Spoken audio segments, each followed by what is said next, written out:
Baik, di video kali ini merupakan video pertemuan 11 yang seharusnya dilaksanakan pada hari Kamis tanggal 17 Agustus gitu ya.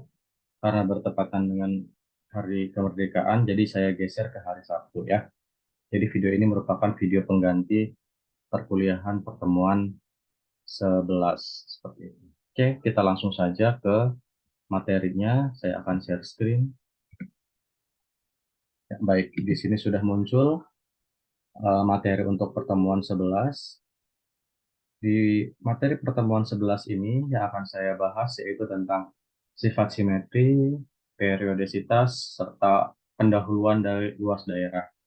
Nanti luas daerah ini akan diperdalam di pertemuan ke-12. Yang pertama, kita akan belajar mengenai kesimetrian. Di bagian kesimetrian ini saya bagi menjadi dua bagian. Yang pertama adalah fungsi genap, yang kedua adalah fungsi ganjil. Seperti itu ya. Nanti di bawahnya ada contoh soalnya. Untuk yang pertama dulu, kesimetrian untuk fungsi genap. Di sini saya sudah membuat suatu gambar grafik gitu ya. Sebutlah grafik Y sama dengan fx gitu, yang warna biru. Nah, ketika kamu memasukkan atau menginput nilai A ke fungsi fx-nya, maka nilai fungsinya akan berada di atas, gitu, bernilai B, gitu ya. Dan begitu pula ketika kamu menginput nilai min A ke dalam fungsi fx, nilainya juga sama, bernilai di atas, bernilai positif, di B juga. Nah, seperti itu ya. Jadi ketika kamu menginput A atau menginput min A, semuanya nilainya ada di atas sumbu X, gitu ya. Sekarang kalau kita lihat dengan lebih seksama, antara luas yang di sebelah kiri, luas yang di sebelah kiri dengan luasan yang di sebelah kanan itu sama. Sehingga dapat kita katakan luas yang kanan dan yang kiri itu simetris oleh sumbu Y, oleh suatu sumbu tegak di sini sumbu Y ya, seperti itu. Ya, jadi ciri khas dari fungsi genap itu adalah simetri terhadap sumbu Y. Lalu dari yang saya jelaskan tadi, ketika fungsi fx diinput dengan A menghasilkan B, ketika fungsi fx diinput dengan min A juga menghasilkan nilai B. Lalu saya dapatkan dua informasi seperti ini. FA sama dengan FB dan F min A sama dengan B juga. Seperti itu. Sehingga kalau kita samakan gitu ya, B sama dengan B gitu, B yang ini merupakan nilai FA. Sedangkan B yang ini merupakan F min A. Nah, jadi ini yang saya highlight pakai warna kuning, ini merupakan definisi atau penulisan dari suatu fungsi genap seperti ini. Ya, nah, kembali lagi ke gambar tadi, gambar grafik yang ada di kanan dan di kiri luasnya sama. Sehingga kalau kita menghitung suatu fungsi genap tidak perlu repot-repot menghitung dua kali kanan dan kiri atau kiri dan kanan gitu, cukup menghitung salah satunya saja. Boleh yang kanan, boleh yang kiri. Sehingga kita bisa terapkan ke suatu perhitungan luas daerah menggunakan integral. Nah, di sini saya tuliskan, jika f merupakan fungsi genap, maka berlaku integral dari min A sampai A fx dx sama dengan dua kali lipatnya dari 0 sampai A, integral 0 sampai A fx dx begitu ya. Ya karena kita tahu bahwa luas yang kanan dan yang kiri itu sama persis, yang simetri oleh sumbu Y. Jadi kita cukup menghitung luas salah satunya saja. Dan akan lebih mudah tentunya menghitung yang dari 0 sampai interval A gitu ya. Itu akan lebih mudah. Tinggal dikali dua karena luasnya kiri dan kanannya sama. Jadi dua buah luasan yang sama. Kita dua kalikan gitu ya. Itu definisi fungsi genap. Ini definisi fungsi genap dan ini penggunaannya ketika kita mencari luas daerah. Lanjut ke bagian yang kedua, yaitu fungsi ganjil. Fungsi ganjil idenya hampir mirip dengan fungsi genap. Hanya saja ketika kamu dikasih suatu fungsi Y sama dengan fx, ini warna biru, grafiknya ini dari sini terus ke sini terus ke bawah gitu ya. Ketika kamu input nilai A ke fungsi fx, nilainya positif, dan ketika kamu input nilai min A ke fungsi fx, ke fungsinya gitu, ke grafiknya gitu, nanti dapatnya nilainya min B gitu ya. Sehingga dari sini, dari gambar ini dapat kita eh, simpulkan berupa informasi, oh berarti grafik yang warna biru ini simetri di origin, titik originnya 0,0 di sini simetrinya.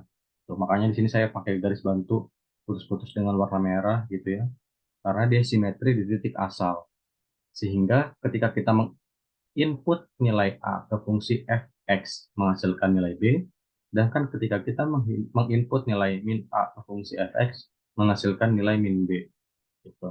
Dari sini sama persis kita samakan kedua ruas, sehingga kita dapatkan suatu definisi fungsi ganjil yaitu min FA sama dengan F dari min A. Gitu ya. Sama mirip idenya seperti yang fungsi genap, tapi ini fungsinya fungsi ganjil. Nah, kalau kamu lihat dari luasan yang di atas sama luasan yang di bawah, tentunya ini saling apa? Menghabiskan ya atau mengeliminasi. Luasan ini positif, sebutlah luas satu, dan yang di bawah luas dua. Luas satu dan luas dua itu luasnya sama, tapi yang di atas bernilai positif, yang di bawah bernilai negatif, sehingga bisa kita kurangkan jadi hasilnya nol. Yang atas dikurang yang bawah hasilnya nol. Gitu. Nah, kalau kita terapkan ke dalam suatu permasalahan untuk mencari luas daerah menggunakan integral, kita dapatkan definisi sebagai berikut. Jika f fungsi ganjil, maka integral dari min a sampai a fx dx itu bernilai 0. Kenapa 0? Ya jelas, karena luas yang atas itu sama persis dengan luas yang ada di bawah.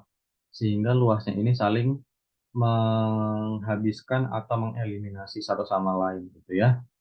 Begitu sederhananya ya. Oke, jadi sekarang sudah bisa membandingkan harusnya apa itu fungsi genap dan apa itu fungsi ganjil, dan bagaimana penerapannya ketika kita menghitung luas daerah menggunakan integral.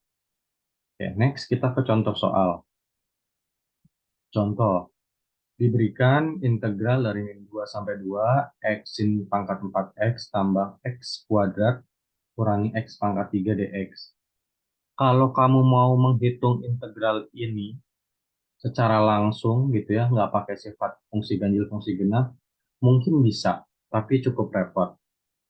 Lalu berikutnya adalah yang bisa kita lihat batas integralnya itu dari min 2 sampai 2, seolah-olah ini mengisyaratkan kepada konsep fungsi ganjil atau fungsi genap itu tadi.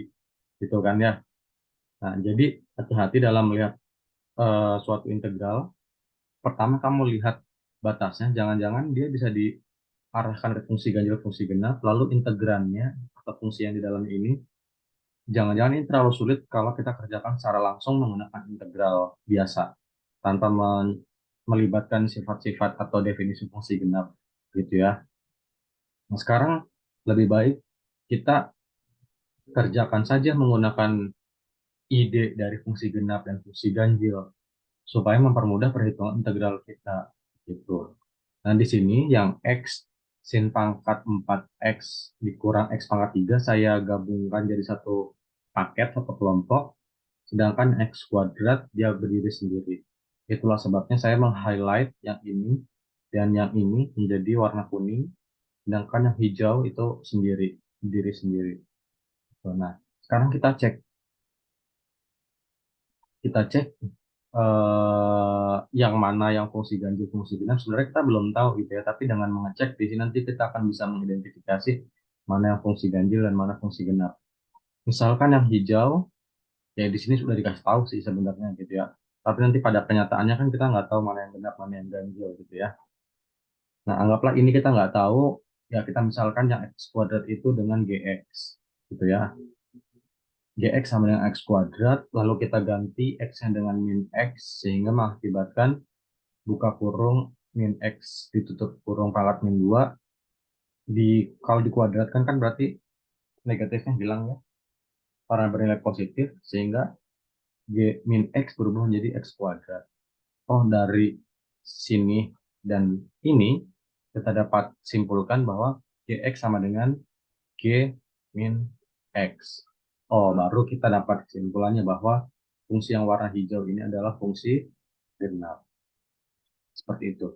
Nah, sekarang ya berarti yang kuning harusnya sih fungsi ganjil ya. X sin pangkat 4X dikurang X pangkat 3 seperti ini. Nanti dari sini kita bisa substitusi lagi. Atau kita misalkan dulu kali ya. X sin pangkat 4X kurang X pangkat 3. Kita misalkan dengan Fx. Nah, kita ganti X-nya ini dengan min X. Jadi min X kali sin pangkat 4 min X dikurang min X pangkat 3. Seperti itu. Yang sin pangkat 4 min X di pangkat 4 kan jadi positif ya ini ya. Karena pangkatnya genap jadi ini positif. Yang min X di sini ya tetap aja min X. Gitu. Sedangkan untuk yang min X pangkat 3 di pangkat N3 pangkat ganjil gitu ya, minus tetap ya. Minus ketemu minus jadi plus di sini. Nah, sekarang saya keluarkan minusnya keluar sehingga saya peroleh min buka kurung X sin pangkat 4X min X pangkat 3 tutup kurung. Oh, jadi kita dapat informasi dari yang ini dan yang ini, yaitu adalah fx sama dengan min fx gitu. Oke, seperti itu. Ini merupakan suatu fungsi ganjil. Sebentar.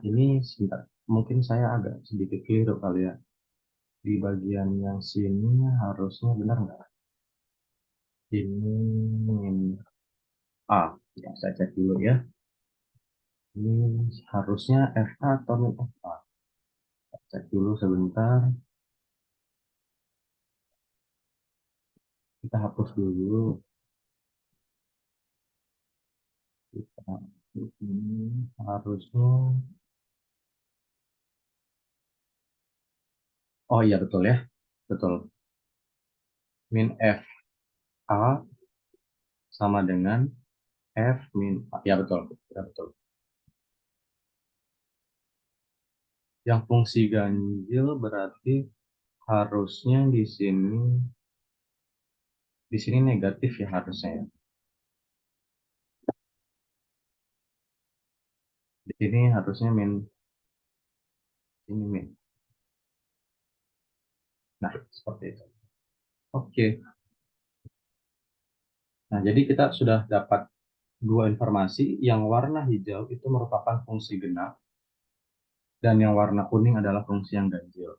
Sehingga kita terapkan ke dalam proses integrasi, integral dari min 2 sampai 2 fx tambah gx dx. Lalu kita pisah menggunakan sifat integralan.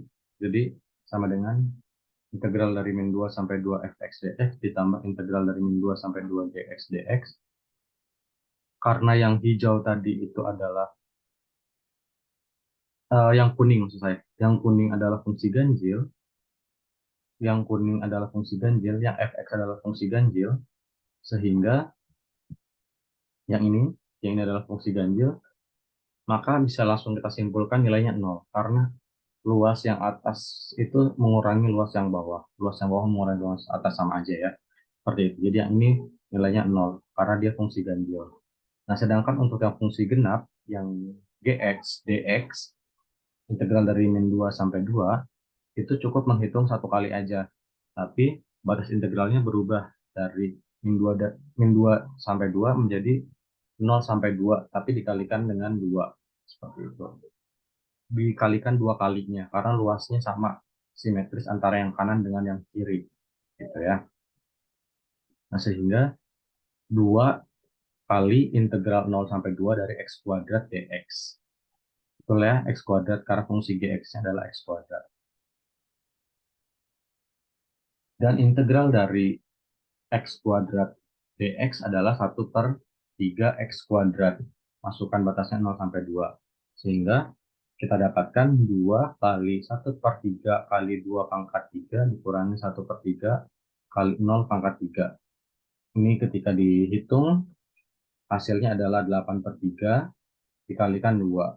Gitu. Sebenarnya ini tambah 0, tapi kan tambah 0 nggak ada artinya ya. Jadi 2 kali 8/3. 2 kali 8/3 sama dengan 16/3. Jadi luas yang bisa diperoleh dari integral ini hasilnya adalah 16/3. Seperti itu ya. Jadi dengan sifat fungsi genap, fungsi ganjil, sifat kesimetrian, kita dapat menghitung integral lebih mudah. Harusnya seperti itu.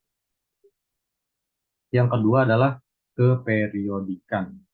Keperiodikan ini definisinya adalah F merupakan suatu fungsi periodik yang mana artinya ada P untuk setiap X, di mana berlaku Fx tambah P sama dengan Fx. Gitu ya.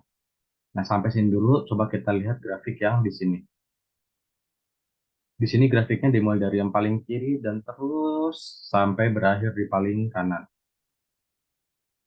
Di sini, setiap selang A, B, lalu berulang lagi selang A dan B, kita tahu bahwa setiap kali satu siklus gelombang atau fungsi grafik fungsi ini selesai, maka kembali lagi ke gambar grafik fungsi atau luasan yang sama seperti di awal di selang A dan B gitu ya. Jadi kita dapat simpulkan, oh, setiap satu siklus dari A sampai B di siklus kedua ini sama luasnya. Maka dapat kita simpulkan ini A tambah P dan B tambah P gitu ya. Karena ini di periode kedua. Begitu pula nanti di periode ketiga ada lagi luas yang sama di sini gitu. Maka nanti di sini ada A tambah 2P, di sini B tambah 2P gitu ya. Karena setiap satu periode sekali itu luasnya sama. Ini, dan berikutnya ketiga, keempat, dan selanjutnya ya.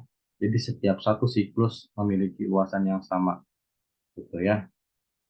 Jadi dengan kata lain, dengan sederhana kita tinggal menghitung integralnya menggunakan sifat keperiodikan yang mana definisi presisinya adalah jika f fungsi periodik dengan periodenya P, maka dapat kita hitung integral dari A sampai B fx dx sama dengan integral dari A tambah P sampai B tambah P fx dx. Seperti itu ya. Karena ini berperiode setiap P sekali gitu. Setiap P sekali sepanjang sumbu X. Nah, sekarang kita lihat ke contohnya. Contoh, integral dari 0 sampai 100 pi dari nilai mutlak sin X dx. Periode dari fx sama dengan nilai mutlak sin X adalah pi. Karena sin X tambah pi dimutlakan itu sama dengan nilai mutlak dari min sin X, di mana nilai mutlak ini selalu mempositifkan suatu fungsi, sehingga negatifnya ini bisa kita eh, keluarkan dalam tanda kutip seperti itu ya. Nilai mutlaknya. Negatifnya ini bisa hilang karena nilai mutlak, jadi dapatnya sin X, nilai mutlak sin X. Dan secara grafik, gambarnya seperti ini. Ya, dari 0 ke pi, nanti dari pi ke 2pi itu sama luasnya ini, luas yang kiri, luas yang kedua, luas yang ketiga, luas yang keempat, dan seterusnya itu luasnya sama dan berperiode setiap apa? Pi sekali gitu. 0 sampai pi, pi sampai 2pi, 2pi sampai 3pi, 3pi sampai 4pi dan seterusnya. Titik-titik gitu ya. Nah, sehingga dengan memanfaatkan sifat keperiodikan, kita dapat menghitung integral dari 0 sampai pi nilai mutlak sin X dx menjadi integral dari kpi buka kurung k tambah 1 tutup kurung pi gitu ya. Nah, ini menggunakan sifat eh, periode dari nilai mutlak sin itu ya. Jadi batas integralnya hati-hati, jangan sampai salah menentukannya, jangan malah semakin susah di sini ya. Jadi integral dari K pi, integral K tambah 1 pi, nilai mutlak sin X dx, begitu. Di langkah berikutnya, kita tahu bahwa tadi soalnya menginginkan 0 sampai 100 pi dari sin X dx. Nah, di sini kita cukup menghitung eh, menggunakan sifat periodenya K pi, integral K pi sampai K tambah 1 pi gitu ya, nilai mutlak sin X dx. Nah, tapi hati-hati, ini kan eh, sifat periodenya. Sedangkan kita diminta untuk menghitung 0 sampai 100 pi. Berarti di sini kita harus menjumlahkan berapa kali luasan itu. Berarti dari K sama dengan 0 sampai dengan 99 tentunya. Seperti itu. Oke. Dan berdasarkan eh, persamaan yang ada di atas, yang ada di sini, dari integral K pi sampai K tambah 1 pi itu menjadi 0 sampai 1 pi. Jadi dari yang ini K pi sampai K tambah 1 pi berubah menjadi 0 sampai 1. Gitu. Itu karena sifat tadi yang kita tuliskan disama dengan pertama. Gitu ya. Nah dari sini kita dapat menghitung dengan mudah bahwa 100 kali integral 0 sampai pi sin X dx. Gitu. Jadi dengan kata lain kita mengalikan 100 kalinya suatu luasan yang ini. Gitu. Ya, secara sederhana seperti itu. Jadi kita mengalihkan 100 kali ini luasan yang berbentuk bukit-bukit ini gitu ya. Jadi 100 kalinya dari 0 sampai pi sin x dx. Dan integral dari sin x sendiri itu adalah min cos x dengan batas 0 sampai pi. Dan sekarang kita masukkan batasnya, min cos pi dikurangi minus cos 0. Tuh. Cos pi min cos pi itu hasilnya adalah 1, lalu ini min sama min jadi plus, cos 0 adalah 1, jadi 1 tambah 1 2, 2 dikali dengan 100 adalah 200. Seperti itu. Oke, yaitu cara menghitung suatu integral yang mungkin batasnya kelihatan besar, batas atasnya besar gitu. Dan kita melihat bahwa fungsinya itu berperiode setiap berapa P sekali gitu ya. Nah, kita jadi memanfaatkan sifat keperiodikan itu. Oke. Jadi dari yang sudah saya jelaskan dua dua bagian yang pertama itu mengenai kesimetrian dan keperiodikan itu membantu perhitungan ketika kita menghitung suatu integral yang berperiode dan memiliki kesimetrian seperti itu. Oke. Nah, sekarang lanjut ke bagian ketiga, ini bagian terakhir. Luas daerah, ini pendahuluan saja.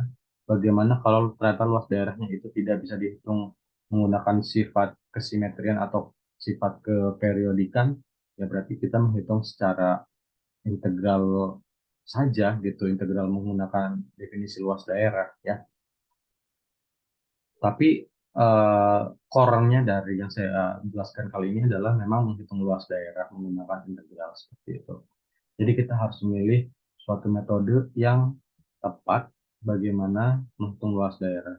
Gitu. Jangan sampai semakin sulit. Di sini ada satu contoh, langsung saja. Contoh pertama adalah hitunglah luas daerah yang dibatasi garis Y sama dengan X tambah 1 dan sumbu X dari 1 sampai X sama dengan 2. Nah, yang pertama wajib harus dilakukan adalah mensketsakan luasnya, grafiknya. Gitu. Y sama dengan X tambah 1 kan di sini. Lalu batas untuk sumbu X sama dengan 1 ini, batas sumbu X sama dengan 2 ini. Gitu. Nah, di sini saya menggunakan partisi tegak, gitu ya, partisi vertikal. Sebenarnya menggunakan partisi horizontal juga bisa, gitu. Tapi itu nanti kita harus menghitung luas daerah, dua buah luas daerah, yaitu luas yang bawah dan yang persegi panjang dan yang segitiga kalau menggunakan partisi mendatar. Jadi kita gunakan saja partisi tegak. Nah, untuk pembahasan tentang partisi datar dan partisi tegak akan saya jelaskan nanti di hari Selasa.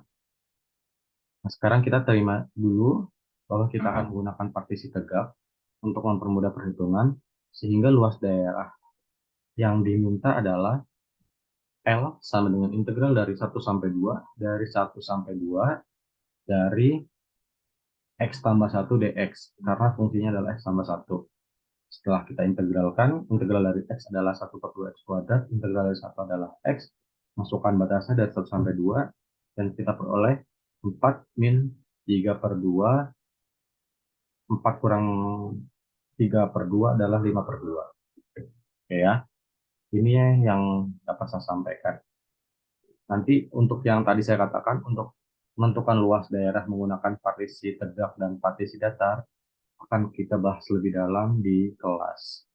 Gitu. Oke, terima kasih. Demikianlah video yang dapat saya sampaikan. Silakan dipelajari lagi, dieksplor lebih banyak lagi. Kalau ada pertanyaan, kita diskusikan saat kelas. Baik, terima kasih.